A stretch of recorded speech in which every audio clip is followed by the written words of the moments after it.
Hi students, so in this video we're going to cover what functionalism is all about. We're going to get a brief introduction and then we're going to apply it to a scenario because that's the kind of thing I'm going to ask you to do at least once or twice on the quizzes from here on out. And when we get to our tests, we have 4 tests in our class, and when we get to our tests, it's not like an average, like a multiple choice question or the kind of typical test question that you might expect from your other classes. I ask you to apply your knowledge and your understanding of certain concepts to scenarios and figure them out. And so you're going to have an understanding of functionalism and some of the key vocabulary words that I'm going to cover with you right now in order to be able to figure out the answers to test questions that are coming up, instead of just looking up an answer, in the textbook or asking AI to give you an answer or searching for an answer on the web or something. Your notes and your understanding of these things is going to be vital to you being able to figure out, to calculate, to evaluate a situation and synthesize information to analyze a concept. So it's super fun, and I'm not going to make it too difficult for you, but I do want you to do it on your own.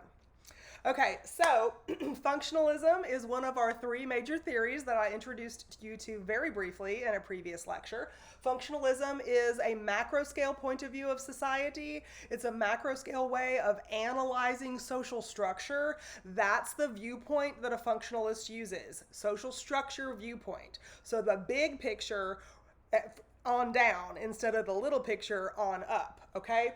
So a functionalist or a structural functionalist looks at all the elements of social structure and how those elements work together so that society is stable, orderly, predictable over time. So there are a variety of elements in social structure.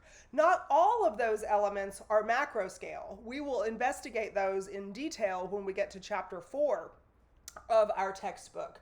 But for now, we're going to be introduced to the mega macro scale part of social structure, which is a vocabulary word, a concept called social institutions. So social institutions are a pattern or a customary way of taking care of needs that a society has. There are a whole bunch of different social institutions. Common social institutions that you'll read about in your textbook are things like the family. That's a macro scale point of view of how the family should be organized. We're going to go into that more deeply later. The education system. In the United States, we have an education system, K through 12, that is expected for everybody to go through that. Whenever you see the word expected, you should think macro scale, right? Because that expectation doesn't come from within the person, it comes from society down. We have, what do we say? Family, education system, religion, government, the economy. All of these kinds of things are social institutions that are in place in our society, and they're linked together, braided together, all twisted together and prop each other up, just like that blueprint of social structure I mentioned in a previous lecture.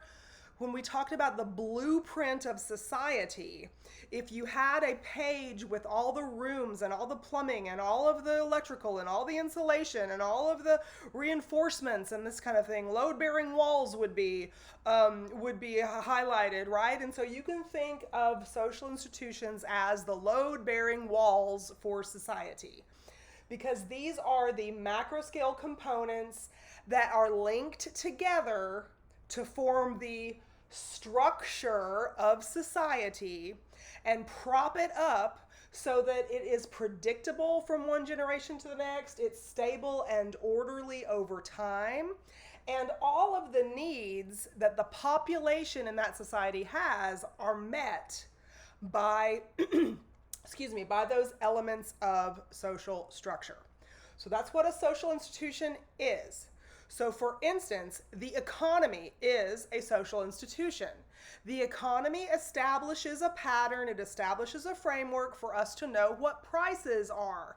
When prices change abruptly, as they have significantly changed, interest rates have changed, all kinds of stuff has changed recently, and it's kind of thrown us into a little bit of turmoil because functionalists don't really like a whole lot of rapid change. When a whole lot of rapid change happens, like a shutdown for a pandemic, people get disoriented and they kind of don't know how to handle or navigate their daily lives.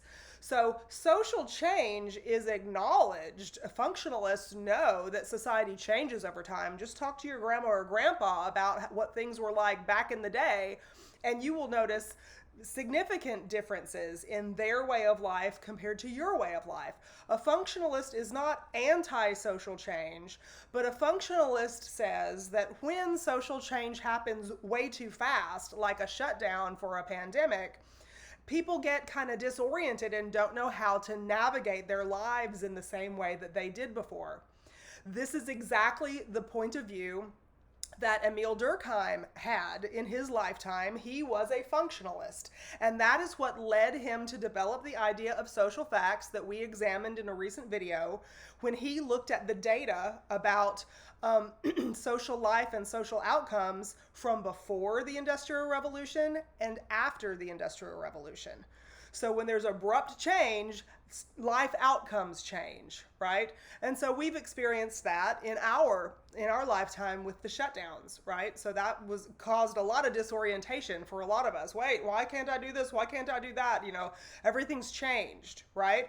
So functionalists like social change as long as it's slow and predictable, generational, because every generation needs its own kind of personality in the society. But social institutions are linked together in predictable ways that when there is a hiccup in the system, there's turmoil, right? Okay, and so just like the human body. So I have a metaphor on the board up here that is commonly used to explain functionalism. Society on the macro scale is like the human body, okay? So the human body on the macro scale, there's Harry barking at something. Sorry for the interruption. Harry, no.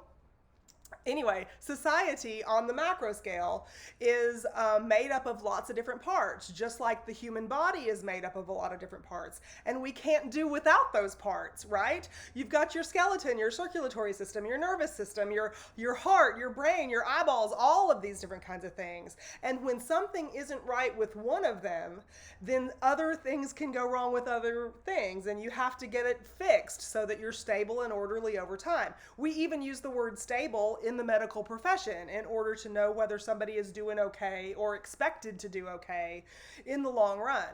And so functionalists look at society as a stable, orderly place that's constantly changing, but slow, predictable change based on the needs and the zeitgeist, if you will. If you don't know that word, ask Siri to tell you what zeitgeist means. The kind of the spirit of the generation.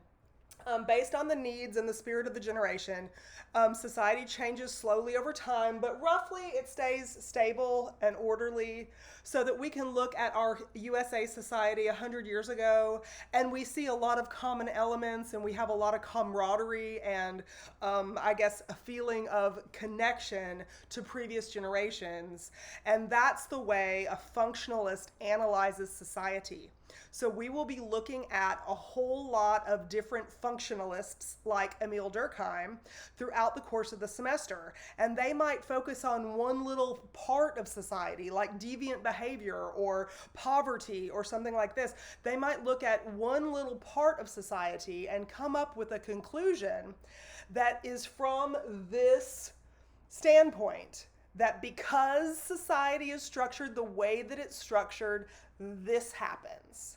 Okay, and so that is a functionalist point of view. Please read in the textbook the explanation of functionalism there, and there is an excellent video about what functionalism is through the Khan Academy YouTube channel that I recommend you look up if you would like to have another person explain it to you with different examples. You should find that we are saying the same thing. We are explaining it in different ways, but you know, just because of different teaching styles, but we're saying the same thing. So please do some research research about functionalism to understand it a little bit more deeply than this. We're going to use it a lot over the course of the semester. But for now, I'm going to sign off and tell you that in our next video, we're going to talk about conflict theory. Bye.